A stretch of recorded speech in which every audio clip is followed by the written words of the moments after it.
নারায়ণগঞ্জের সোনারগাঁওয়ে একসময় দুটি টাকশাল ছিল, একটি আমিনপুর গ্রামে এবং আরেকটি মহজমপুরে, যা প্রাচীন বাংলার রাজধানী থাকাকালীন শাসকেরা মুদ্রা তৈরির জন্য ব্যবহার করতেন। মহজমপুরের টাকশালটি বিলীন হয়ে গেলেও আমিনপুরের টাকশালটি এখনো জরাজীর্ণ অবস্থায় দাঁড়িয়ে আছে। কালের সাক্ষী এসব ঐতিহাসিক নিদর্শন সংরক্ষণের দাবি ঐতিহ্য সচেতন মানুষের। নারায়ণগঞ্জ প্রতিনিধি আশিকুর রহমান হান্নানের রিপোর্ট, জানাচ্ছেন নাইমুর রহমান।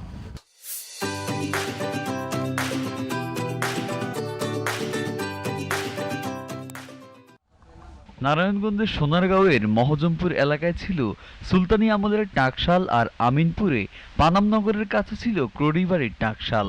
দুই টাকশালের মধ্যে মহজমপুরের টাকশালটি ইতিমধ্যে অনেকটা বিলীন হয়ে গেছে, আর আমিনপুরের ঐতিহাসিক পানামনগরের অপূর্ব স্থাপত্যশৈলীর এক অনন্য নিদর্শন ক্রোড়িবাড়ির টাকশাল।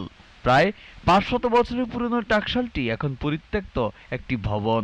এখানে এক সময় কড়ি উৎপাদন হতো, স্বর্ণের মুদ্রা যেটাকে আমরা বলি যে সোনারগাঁয়ে কড়ি উৎপাদন হতো, সেটা হচ্ছে মুঘল আমলে।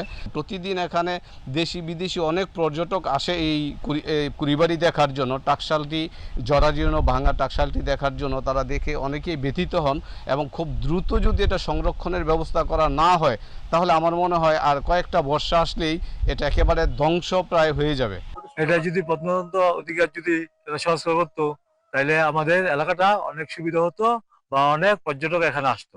যে কোনো বিনিময়ে এটাকে রক্ষণাবেক্ষণ করে তাইলে পুরানো কৃতি হিসাবে এই প্রত্নতত্ত্ব অধিদপ্তরের আন্ডারে যেসব জায়গাগুলো বাংলাদেশে আছে এই টাকশালটাও যেন তার আন্ডারে নিয়ে এটা সংস্কার কইরা, এটা যদি সংস্কার করে এখানে এই সোনারগাঁয়ে যেমন মানুষ পর্যটকরা আসে এটাও দেখতে আসবে।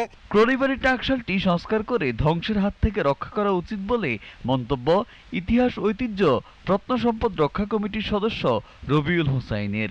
সোনারগাঁ ছিল প্রাচীন বাংলার রাজধানী। এখানে এক সময়ে নিজস্ব মুদ্রা ছিল। এটা হচ্ছে কুড়িবাড়ি টাকশাল। এই টাকশালের মধ্যে মুদ্রা তৈরি হতো। সেই মুদ্রা এখানকার যারা শাসক ছিলেন তারা ব্যবহার করতেন। কালের পরিক্রমায় সেই টাকশালটি এখন বিলীনের পথে একেবারেই নিশ্চিহ্ন হয়ে গেছে। এখানে অনেকগুলো ভবন ছিল এক সময়, এখন একেবারে নেই বললেই চলে।